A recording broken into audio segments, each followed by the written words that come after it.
sa mga nanay dito, no? Today po is Good Shepherd Sunday, ang mabuting pastol, no?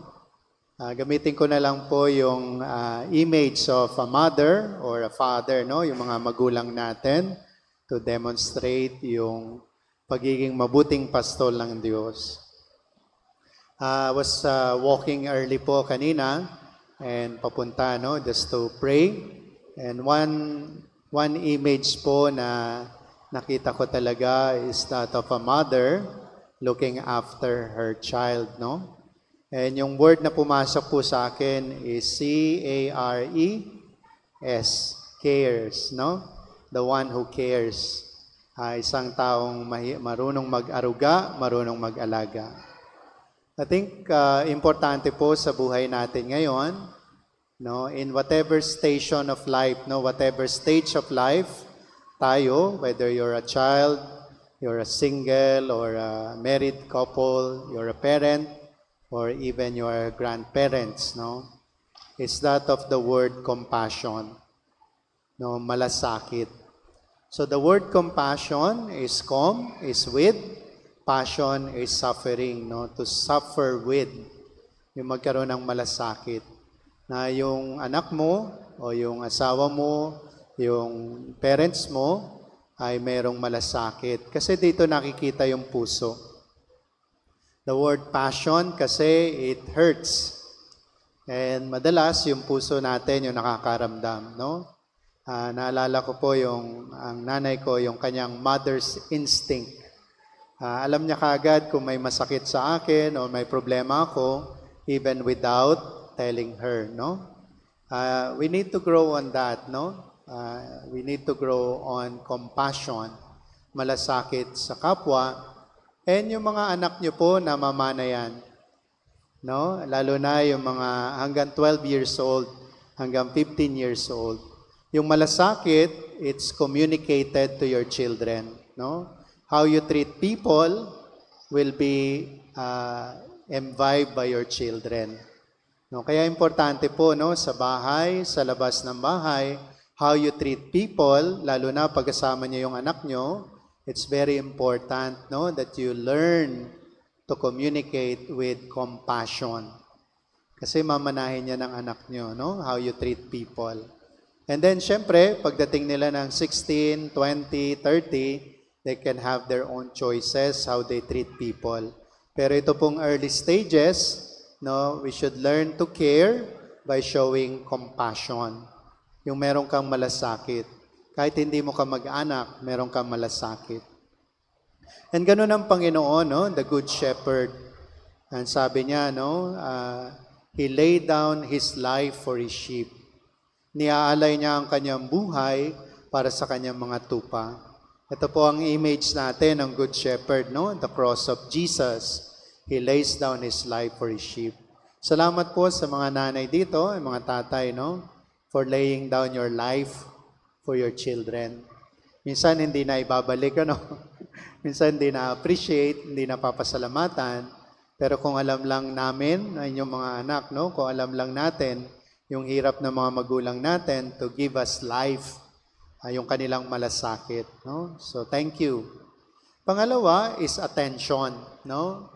If you want to be a good shepherd, a good parent, a good leader, you have to give attention. And yung attention, kailangan ng time, kailangan ng observation, kailangan ng patience, no?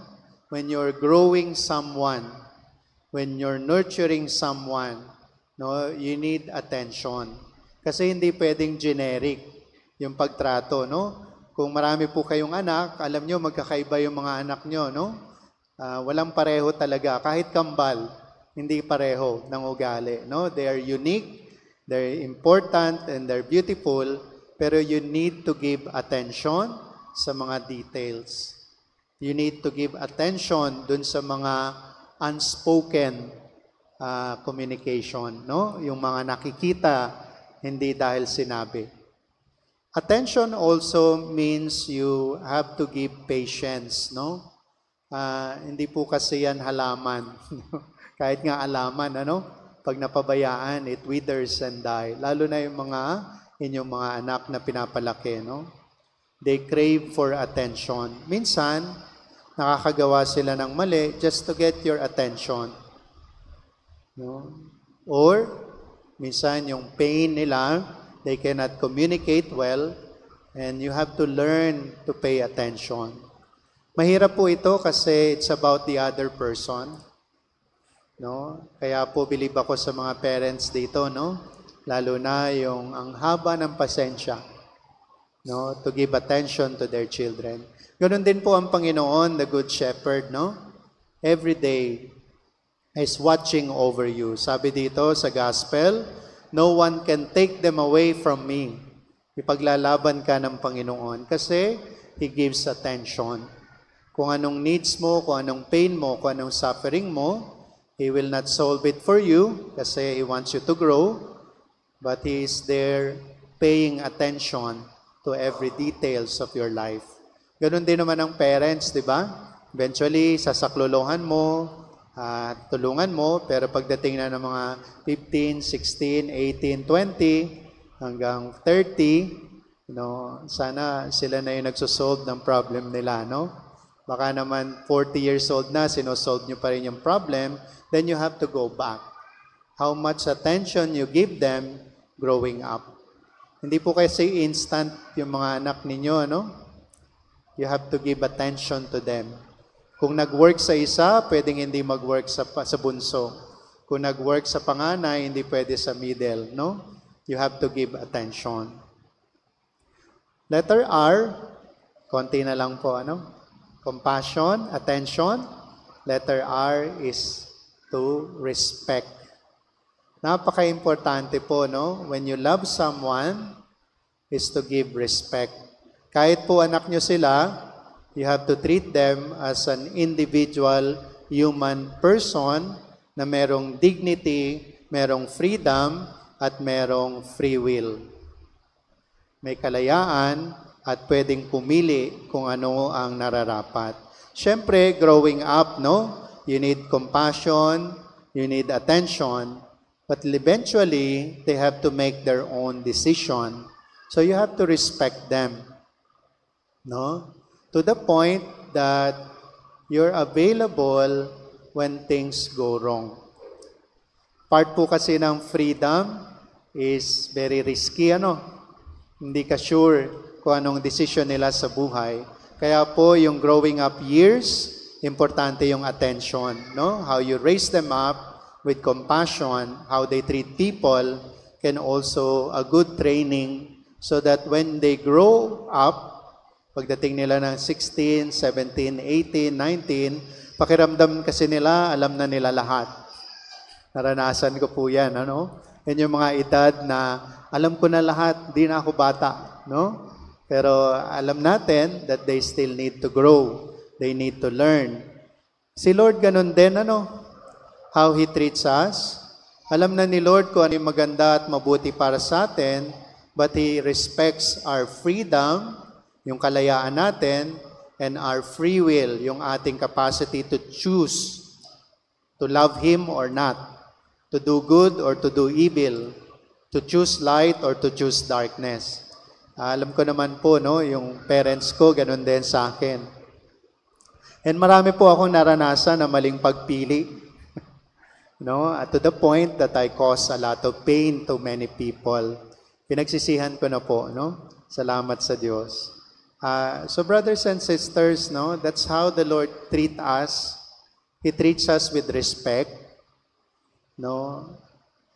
Napakalaking bagay sa Panginoon is to raise you up as someone with dignity.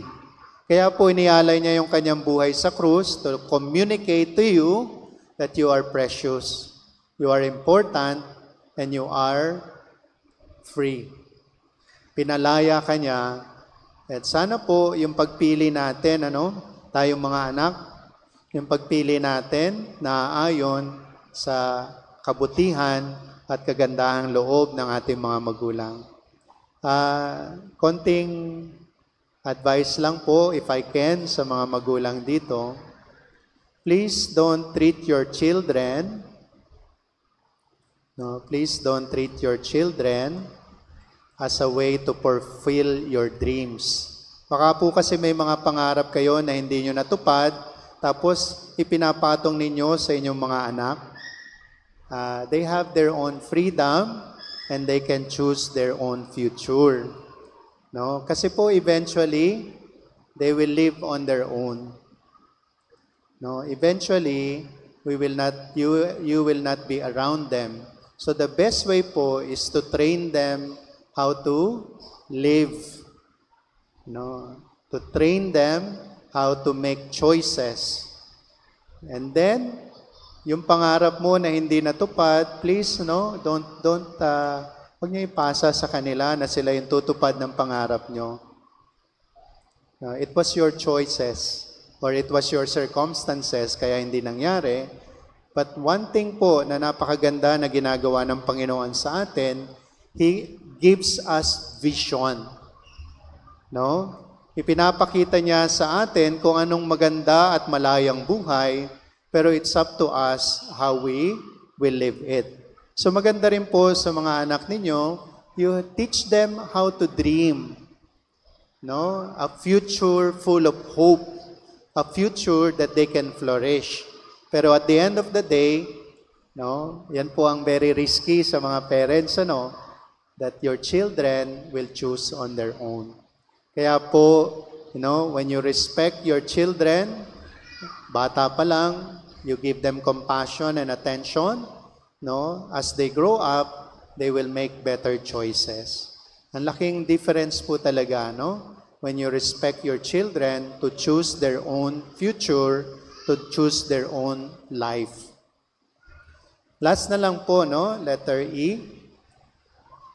Care, C-A-R-E, is that of example.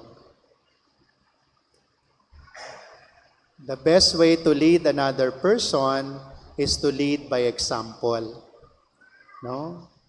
Alam niyo po ba yung commercial dati, hindi na naabutan ng mga bata dito, Ang ginagawa ng matanda sa mata ng mga bata ay nagiging tama. So whatever you do, they are always watching you. Ang maling ginagawa ng matanda, pag ginagawa nila sa harap ng mga bata, ay nagiging tama. Yung nanay ko nga, ganon.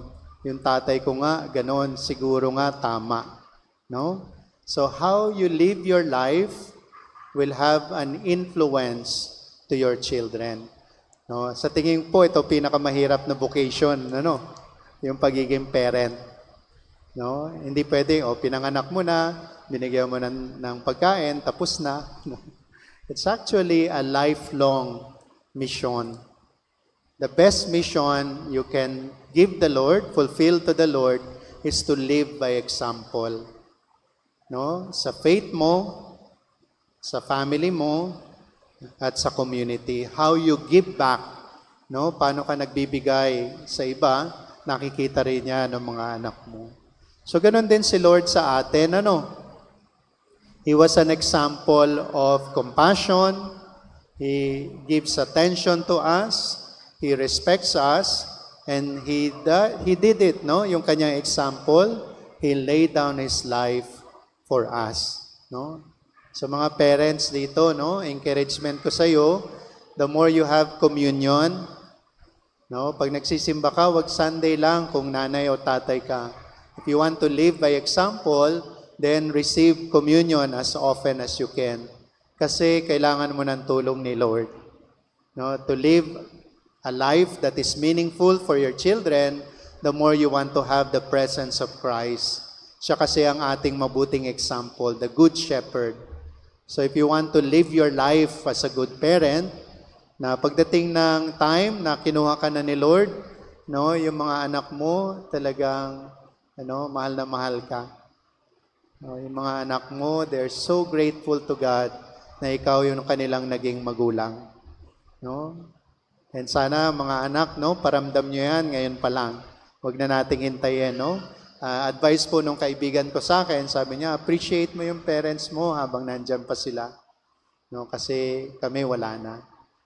So, mga anak dito, as much as we want so much from our parents to give us, make sure you give back, no? In this life and in the life to come. Amen.